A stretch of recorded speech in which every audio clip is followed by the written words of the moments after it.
a knee and an ankle injury. But he was a full participant in practice. Listen, He's been playing lights out. Just saying, the whole team has been. Buffalo has sucked since what, like 95? 95 the last time They won the AFC title. Right, the AFC East title, yeah, right? That was Bruce Smith and all them. Yeah. Right? After they lost fucking every guy. This is a game I don't start Cam Newton in. I see what I have with Stidham. Cam Newton is not going to be in the NFL next year. He will be. Somebody will sign him, but he's not going to take the deal he took with New England, though. He's going to want more money.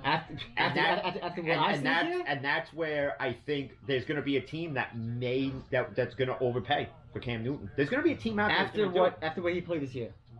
Hey, well, listen, he's like a softball player out there. He's got to have that wind up. And then, hey, dude, I'm not even kidding, bro. Like, that's what he does. He like starts from down here. He's like,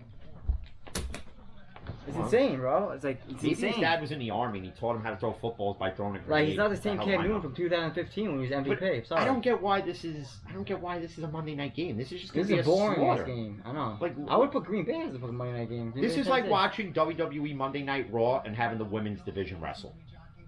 This is what it's going to be like. It's just going to be a freaking constant piss break. Buffalo. How do you not take Buffalo here? Buffalo's going to put up at least. How do you not take 35, Buffalo? 40 points themselves. Sorry. How do you not? New England's going to put up like 3 again, like they did last week. All right. But the week before that, they blew out the Chargers 45-0. Explain that to me. That's the Chargers, though. It don't matter. That's the Chargers. Who the fuck did New England play last week? Listen, bottom line is this. And I've heard Patriots fans complain. Oh, Miami. They played Miami last week. I've heard Patriots fans complain, oh, well, this guy opted out and Edelman had to have surgery, which you guys still weren't winning. Which, what's funny, though, is that if you didn't read this, they asked Cam Newton about it, and he came out and said, I'm not allowed to speak on the condition or when Edelman's coming back. Like, they put a gag order on it. Like, it's this secret thing. We all know Edelman's hurt. We all know he had surgery. He was hurt all last year. We know he's not coming back this year. And even if he was there this year, they're still in the same spot they are now. They're still in that spot. They weren't winning the first half of the season when he was playing, bro. They're still there. So again, why rush him? Why rush him back? I would have let him. It really doesn't matter. And they lost a lot of key players too in New England. Even from opt out to free agency. Like, listen, Stephon Gilmore is out for the rest of the season too. I can't stand him. He's a friggin' ass. So I should never won Defensive Player of the Year. Sorry, he shouldn't have. He shouldn't have. And now they're talking about this friggin' he shouldn't have won it last year. I know he should have. Mick should have won that. Shouldn't have won it. And then you have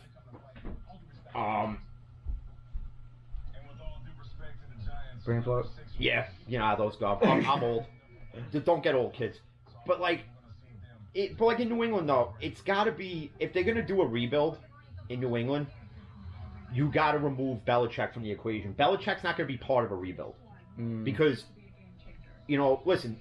Belichick, you had your dynasty there, and it came with scrutiny and scandals in it. You want to call them scandals, I call them scandals. You don't, whatever. I'm sorry, deflating balls and videotaping other teams' practices and videotaping other people's games. I'm sorry, it does give you an upper hand and knowing what they're going to call. Still did it last year, too. Did a Browns game from upstairs. I heard about that one. And if they're going to do a rebuild, Newton's not part of it. Fuck no. I don't even think Edelman's part of it. I think you have to take the guys away from the dynasty era of it, and you're gonna have to start fresh. So you're gonna have to go back to those days where you didn't have a Brady, and you didn't have Randy Moss, and you didn't have Curtis Martin, and you didn't have Vince Wilfork. Even when they had Randy Moss and all these guys, they couldn't beat the Giants Super Bowl 2007. They had Aaron Hernandez too. I mean, come on. But still, you got to remove, and the same thing in Philly. If you're going to rebuild, you have key pieces there to build around. And Jalen Hurts is the guy you build around. Miles Sanders is another guy. Even though he's not a household name at running back, you still build around that. Miles Sanders is a pretty good running back. He's not like out there, but no, but he's a decent quarterback. I'd love to have him in Pittsburgh right now. Zach Ertz, his age is getting up there. I think you move on from Zach Ertz. Move on from Zach Ertz. I think you draft a tight end in this draft. Gettleman. Actually, I said this last week. Kyle Pitts, Florida. I think Pitts goes before that pick, though. Before 10? Yeah. I think he goes. All right, how about because they were talking about Jamar Chase, LSU, wide receiver. Because they were even talking about Kyle Trask possibly falling to the Steelers. It's not going to happen. Kyle Trask is going to have like the 20. He's good. Kyle Trask is going in the top 15. He's going. I don't care what Mel Kiper Jr. says. I don't care about his. I don't know who fucking. I don't pay attention to him. I do my own shit. You know, but I think Trask goes before. And now, and then speaking of college quarterbacks, so they announced the Heisman finalists. How's Trevor Lawrence part of it when he missed 2 games? And now that, how does Ohio State in the college playoff? They only played 6 games. Notre Dame had to play all their games. Alabama had to play all their games. Who's the other team that's in there? Notre Dame. Yeah, it's Notre Dame, Alabama, Clemson, and Ohio State. Yep. Okay, for the life of me, the college playoff selection system is just based on name, on team name by itself, because Ohio State got in on a technicality to play Northwestern, and I'm sorry, that game should have been played, and Northwestern should have been the 4th team in to me. Well, it should have been. If Notre Dame could beat fucking if Notre Dame beats Alabama and has got to play Clemson again with Trevor Lawrence, got it. Ohio State's not beating Clemson. They're just not doing it. You got the battle of Fields versus. If Ohio State could pull it off and beat Clemson, Ohio State wins the whole thing again. Because the way Notre Dame played against Clemson with Trevor Lawrence, you could tell Clemson in the first go around missed having Trevor Lawrence. Mm-hmm. That Notre Dame was able to just do. Notre Dame was able to do what they wanted with Clemson at any point. They just had him by the balls there. I don't give Notre Dame a chance if they got to play Clemson or Ohio State in the college final. I don't get, and that is coming from a Notre Dame fan. They don't have enough to get over the hill. They just don't have enough. They don't. And then, even though they have talent on both sides of the ball, they still don't have enough to get over the hump. They just don't. Ohio State is just too built on both sides of the ball. Clemson's just too built on both sides of the ball. And Alabama just has too many weapons that I don't even think Notre Dame makes out of that game alive. To be honest with you. That's why I said if. No, I just don't think that they got. I don't think they got enough to make it out. But hey. Oh man, those are your Christmas picks. Oh man, I wish I had my own Santa hat on, but couldn't find it. I think Gettleman used that in a trade to Cleveland with Beckham. God, why you gotta send that shit on a plane for? Poor fucking guy. Poor guy, man. Hey, could be worse. There's been a lot of players that have been released while on a plane. I would have jumped. If I was Odell Beckham being told I was going to Cleveland, I would have just opened up that plane door without a parachute and just went. Yeah, the only reason he probably didn't jump, he was like, "Fuck, I'm gonna be my boy, man, Jarvis." Yeah, but then look at and again, that's you can't knock the total trade to Cleveland.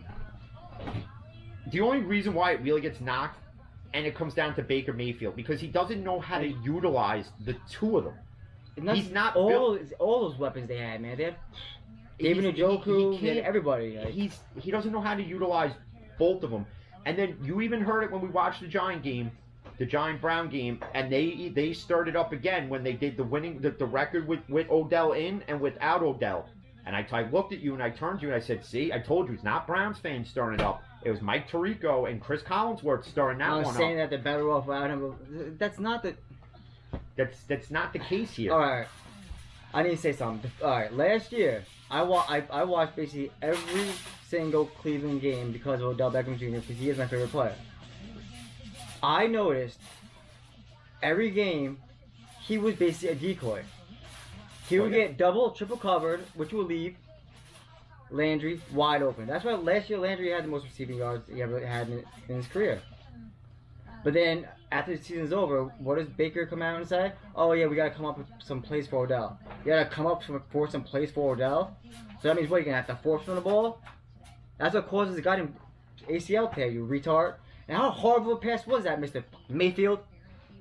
You know, I don't see you throwing that ball like that now. No. Well, you know, listen, he's well, we all know I'm not a Baker fan. I'm just pissed off his talking about it now. We all know that. But they're ruining a guy's damn career. Baker Mayfield is not the quarterback that you give those weapons to. And now you got to hear all the Browns fans, right?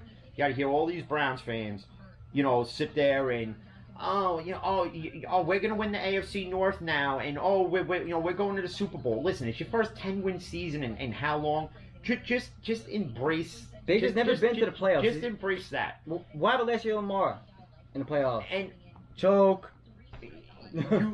listen, and I get Cleveland's improved vastly, They have. and part of it is, with Chubb and Hunt, and and Garrett and Denzel Ward in in the safety position, who might be out this week too. Don Peoples-Jones stepped up. And then you got Njoku and Austin Hooper, and and I get you got all these pieces, but to me, Baker hasn't made me the believer that he's this quarterback that's going to be the elite quarterback for the next 10 years. And the reason why mainly is when he got drafted and all the hype that came around it is what's made me hate him. Because I don't take, you can hate a player and give him all the credit in the world for his talent. He makes the plays he needs to make. And there's some throws where you question, like, where were you throwing it to? And a lot of that attributes to defenses just reading the play right off the bat and knowing where the ball's going, where they're looking like they're going to break down into coverage and they're reading the quarterback's eyes. And Baker at times has made those passes where you just know where it's going, that I even see it. That's why you do a hard count and see where the safety's going. Is he fucking rush? He's jumping back. But check that shit out. But for me, it's not Baker. Baker Mayfield. Listen, they can have this great season this year, and then they could plummet again for the next 10 years. Who knows? But to sit there and say that, to anoint them the greatest team now is just people in Cleveland, sipping their own Kool-Aid at this Well, that's point. what happened in Tampa before the season started. Brady went there. They anointed him Super Bowl champions. Well, I was the minute he signed. Even when I was working in one store, the one guy there goes, "Oh, Tampa's winning the chip now." Listen, they're not winning it this year. They're not even going to win it next year. I think. Listen, pretty much, I'm not going to say Tampa took $40+ million, threw it away, or whatever they signed Brady to, and just threw it away. But with this team, you need a younger quarterback. Yeah. And if they were to keep these weapons there, and even bring, let's dare say, Wentz, or even Garoppolo to Tampa. I would not say, I would like, Garoppolo, right? Yeah. Even then, I gotta take that. Who knows? Yeah. But as time winds down here, everybody, enjoy your Christmas. Yep. Enjoy football. Stay safe. Mask up. And as always, mask up. Haters, even you too. And stay tuned for more. And as always, you can find podcasts and videos on YouTube and all major platforms. Till then, peace.